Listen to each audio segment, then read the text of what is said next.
This is your News Source Evening Bulletin for today, Friday, the 22nd day of May in the year 2020. I'm Gordon Mosley, thanking you for joining us. Here's what we're tracking tonight. At a special meeting of the COVID-19 Task Force today, approval was granted for 300 Guyanese nationals who are stranded abroad to be allowed to return home, but under strict guidelines in keeping with the coronavirus health emergency measures. In a statement, the task force said the approval was granted within the controlled re-entry policy for the Guyanese who are stranded overseas and who have registered with the Ministry of Foreign Affairs via the Guyanese embassies, high commissions, and honorary consuls. The approval is for Guyanese nationals in Trinidad and Tobago and in New York, New Jersey, Florida, and other states in the U.S., as well as Guyanese nationals in other countries. The approval is only applicable to Guyanese nationals who are resident in Guyana and who are stranded overseas and were registered with the Ministry of Foreign Affairs as of Thursday, the 21st of May. They must also meet all requirements of the Ministry of Public Health and other relevant ministries and agencies before they return. They will have to have coronavirus tests done at their present locations and have the results sent to Guyana at least 2 days prior to their arrival. Additionally, the travel expenses will have to be covered by the applicants or their employers,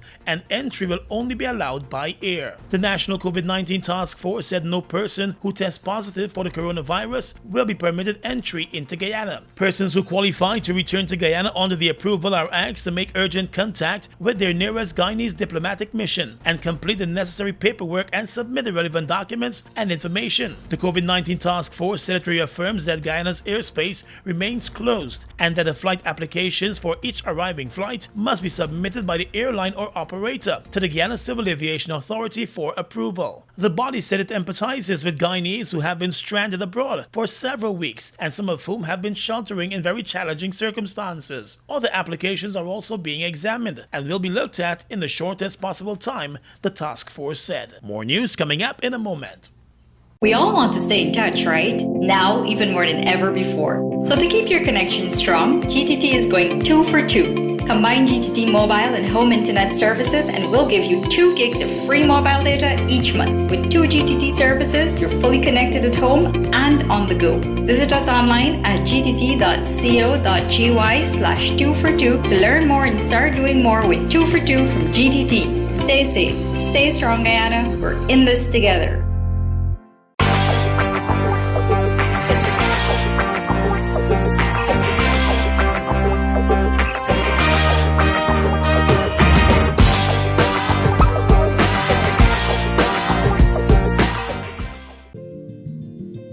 GBTI is your Guyanese bank, a bank that understands every customer's unique needs, opportunities, challenges, and financial concerns.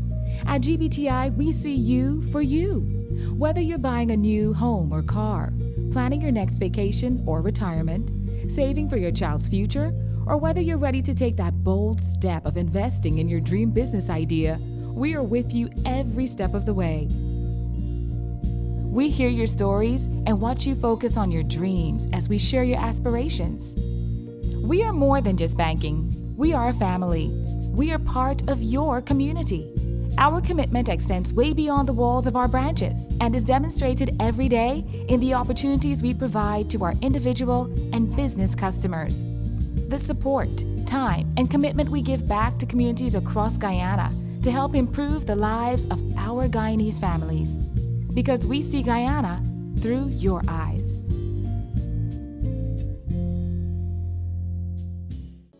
Parents and guardians, you are encouraged to tune in to the Guyana Learning Channel, Cable 29 or Channel 42 for daily educational and interactive learning sessions. The nursery program airs from 6 hours to 9 hours. Primary programs from 9 hours to 12 noon. We also air informative documentaries from 12 noon to 13 hours, and our secondary level programs are aired from 13 hours to 15 hours. Please continue to listen to our radio broadcasts. The interactive radio instruction for grades 1 to 3 daily on Voice of Guyana from 9 hours 30 to 10 hours for grade 1 pupils, from 10 hours 30 to 11 hours for grade 2s, and 13 hours to 13 hours 30 for grade 3 pupils. Please remember to tune in to benefit from these educational opportunities. A message from the Ministry of Education.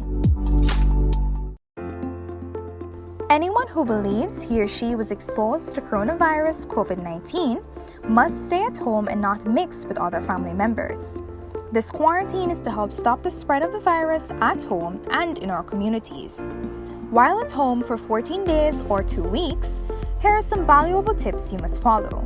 First, get a separate room which family members will not be allowed to enter during those 14 days of quarantine. Ensure this room allows you to get lots of fresh air. Second, if you must meet family members, stay at least 1 meter or 3 feet away from them. Third, when it comes to personal hygiene, other members of the household should use a separate bathroom. If you must share a bathroom, ensure you always clean the taps, doorknobs, and all utensils with soap and running water. Fourth, limit the number of visitors to your home. Anyone in quarantine must not meet and greet any visitor. Fifth, practice frequent hand washing with soap and running water. Wash your hands for at least 20 seconds every time. If there are no soap and running water, use an alcohol-based hand sanitizer with at least 75% alcohol.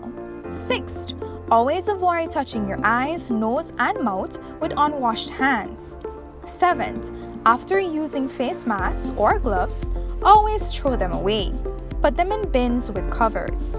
Remember also to always use separate plates, drinking glasses, cups, and other eating utensils, towels, bedding, and other items for the family member who is in quarantine. And don't forget to use detergents every time to wash all utensils, bed linen, and clothes used by the person in quarantine. Please remember to use the thermometer, not the back of your hands, to monitor the body temperature of the quarantined family member. Monitor them 2 times every day. Be sure to write down the temperature. If he or she develops a fever or temperature above 37.5 degrees Celsius or 99.5 degrees Fahrenheit, cough or has difficulty breathing, sore throat, body aches and pain, immediately call the COVID-19 hotline by dialing 180 or 181. Protect yourself and others. Play your part in helping to reduce the risk of contracting or spreading COVID-19. This is a message from the Ministry of Public Health in collaboration with PAHO WHO. For more information, kindly visit the Ministry's website www.health.gov.gy or its Facebook, Instagram, or Twitter pages. Welcome back. Executive member and candidate of the APNU-AFC coalition, Aubrey Norton, has indicated that the issues being uncovered during the vote recount are no longer pointing to anomalies, but rather to electoral fraud and rigging. At an afternoon press conference outside the Arthur Chung Convention Center, Mr. Norton said while focus has been on issues related to Region 4, an examination of the vote recount from all of the other regions so far would show rigging. Now, they're saying Mingo rigged. But the evidence is suggesting that in Region 1, there was rigging. In Region 2, there was rigging. In Region 3, there was rigging. In Region 4, there was rigging. In Region 5, there was rigging. And so, as journalists, I believe the task devolves on you to question them on what has happened in these regions and in their strongholds. Because what they're seeking to do is to create one narrative that one man rigged. One person asked me if I think Mingo thief.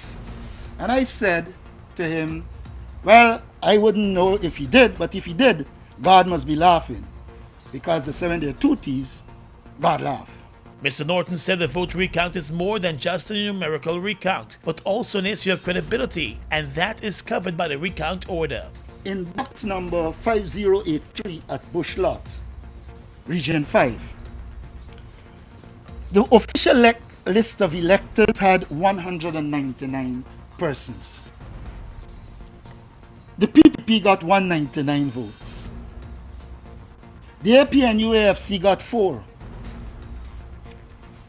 We have identified 28 people that would have migrated. Now, that can't be the results. I heard another speaker saying that this count is numerical. This count is about credibility. This is about the credibility of an election.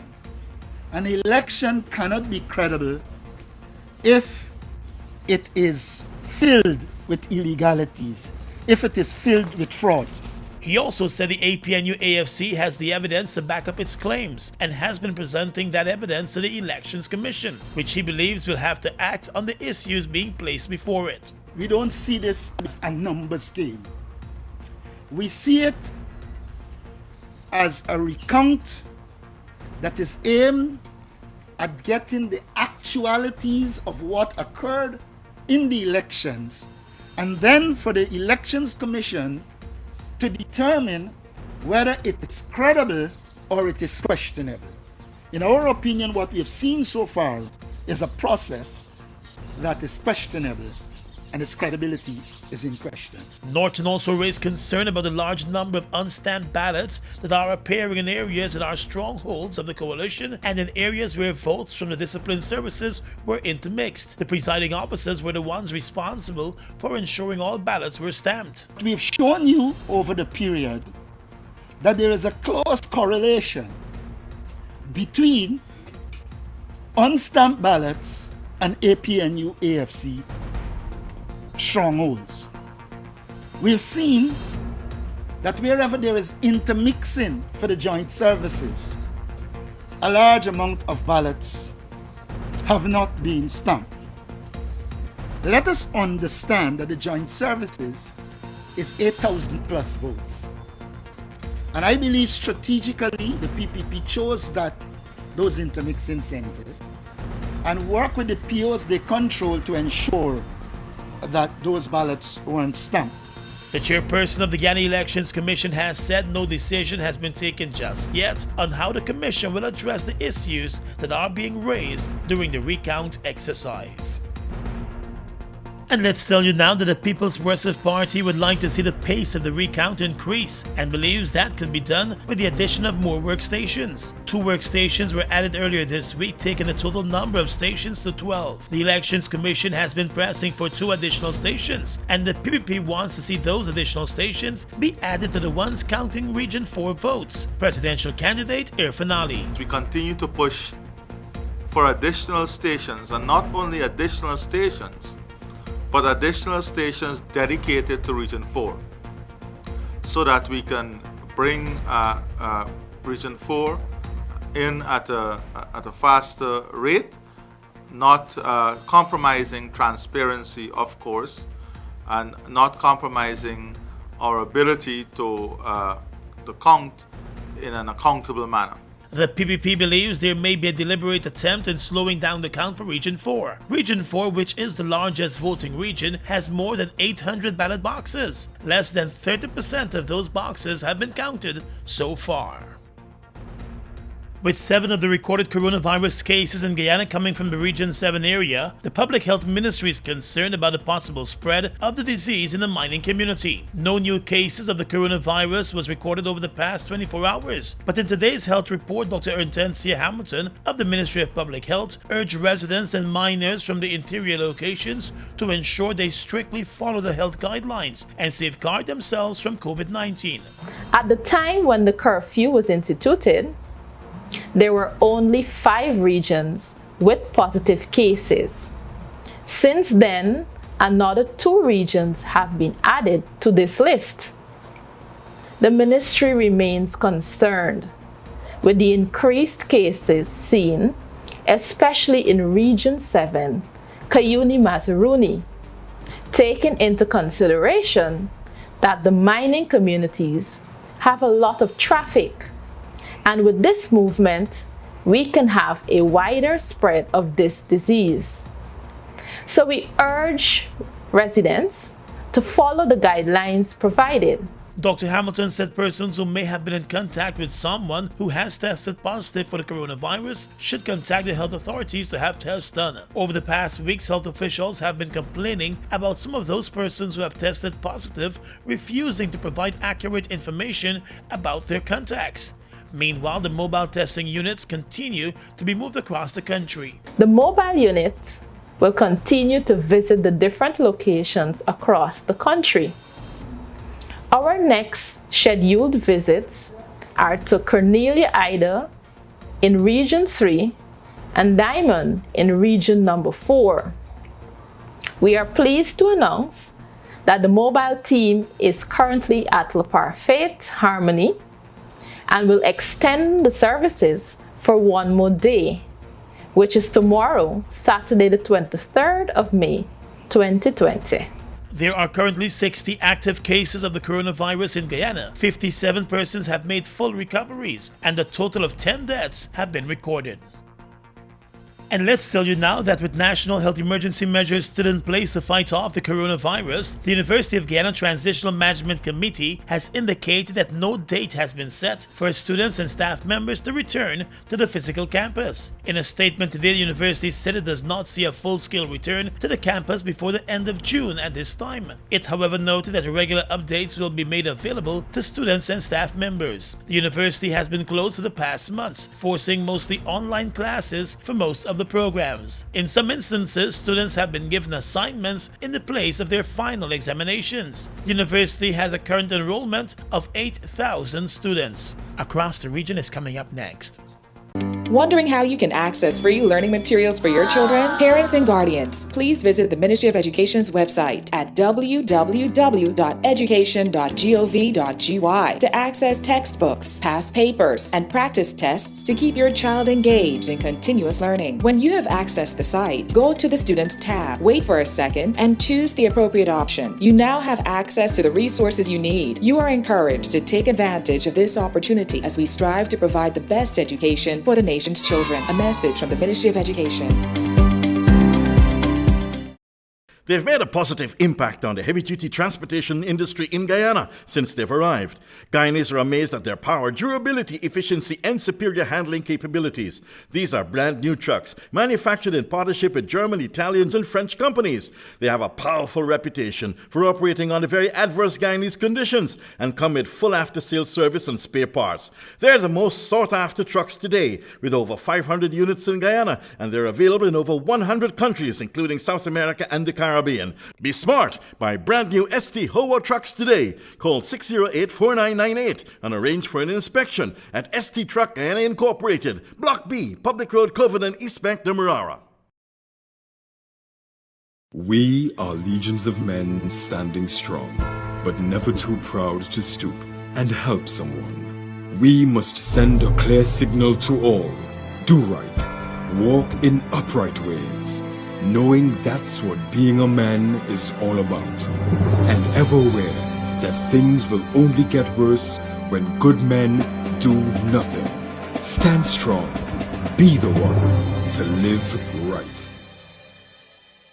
Falls, a trademark of China's Zhanghao Incorporated, located at Land of Cane in East Bank, Demerara, was incorporated in April of 2013 with over $10 billion Guyana dollars invested in a state-of-the-art 100,000-barrel fuel storage facility, a modern service station, an office complex, and a modern wharf that can berth international vessels. Having no association with any other fuel company, Falls imports its own fuel, which meets quality specifications, has all the legal permits, and is in compliance with international requirements.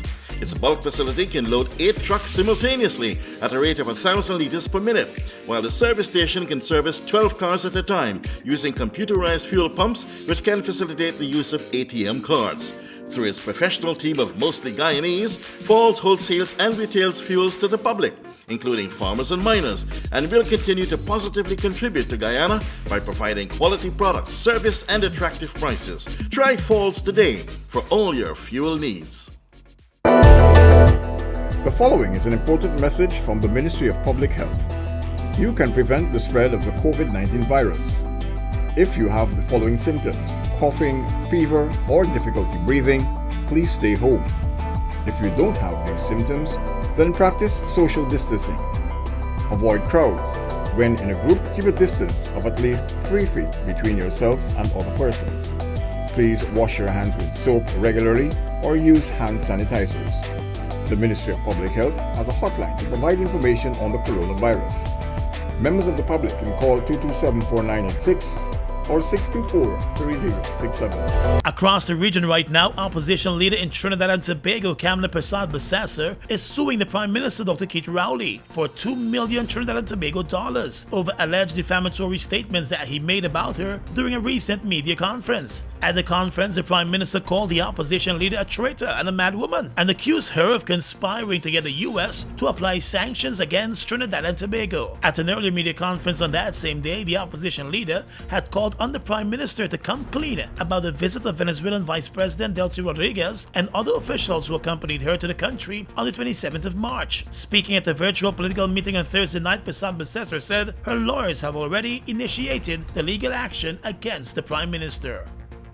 Brazil has become the 6th country in the world to report more than 20,000 deaths from the coronavirus amid warnings the outbreak has not yet reached its peak. More than 310,000 infections have been confirmed, the 3rd highest number worldwide after the US and Russia. Experts say insufficient testing might mean that the true figure in Brazil could be far greater. The president of Brazil has repeatedly dismissed the risk posed by the virus. On Thursday, the country's far-right leader continued his calls to ease lockdown measures imposed by the state governors and mayors to revive a flagging economy. His attitude towards public health expert advice on COVID-19 has led to 2 health ministers resigning from their posts in the past month.